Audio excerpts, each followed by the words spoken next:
লক্ষ্য ২৬, নজর উত্তরে। মালদা মুর্শিদাবাদের পরেই এবার কোচবিহারে জনসভা করতে চলেছেন মমতা বন্দ্যোপাধ্যায়। কি জানা যাচ্ছে বিস্তারিত জানবো। আবির প্রতিনিধি আমাদের সঙ্গে রয়েছেন। আবির, কোচবিহারে মমতা বন্দ্যোপাধ্যায়ের কি কর্মসূচি রয়েছে? দেখো, রাজনৈতিক সভা আগামী ৯ ডিসেম্বর কোচবিহারের রাসমেলা ময়দান, সেখানে তিনি সভা করবেন। তৃণমূল কংগ্রেস ইতিমধ্যে এসআইআর ইস্যুতে পুরোপুরিভাবে ময়দানে নেমে পড়েছে। কলকাতায় মিছিল করেছেন মমতা বন্দ্যোপাধ্যায়, বনগাঁ সভা এবং তিনি মিছিল করেছেন। আগামী ৩ এবং ৪ তারিখ মালদা এবং মুর্শিদাবাদে সব সভা করার কথা রয়েছে।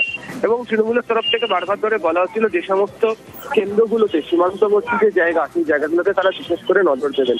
এবং এর মধ্যে উল্লেখযোগ্য হচ্ছে কোচবিহার এ কারণে, কারণ লোকসভা নির্বাচনে উত্তরবঙ্গের এই বিধানসভা আসনকে জিতে নেয়। এবং তারপর থেকে তুমি জানো যে লাগাতার রাজনৈতিক কর্মসূচি কোচবিহারে তৃণমূল কংগ্রেস চালিয়ে এসছে এবং যে মাঠকে বাছাই করে মমতা বন্দ্যোপাধ্যায় সভা করতে চলেছেন তাও ভীষণভাবে রাজনৈতিক দিক থেকে অত্যন্ত গুরুত্বপূর্ণ।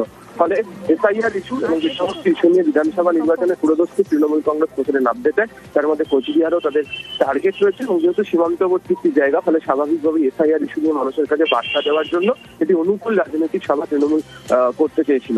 ফলে সেদিক থেকে দেখতে গেলে এটা অত্যন্ত গুরুত্বপূর্ণ। বেশ।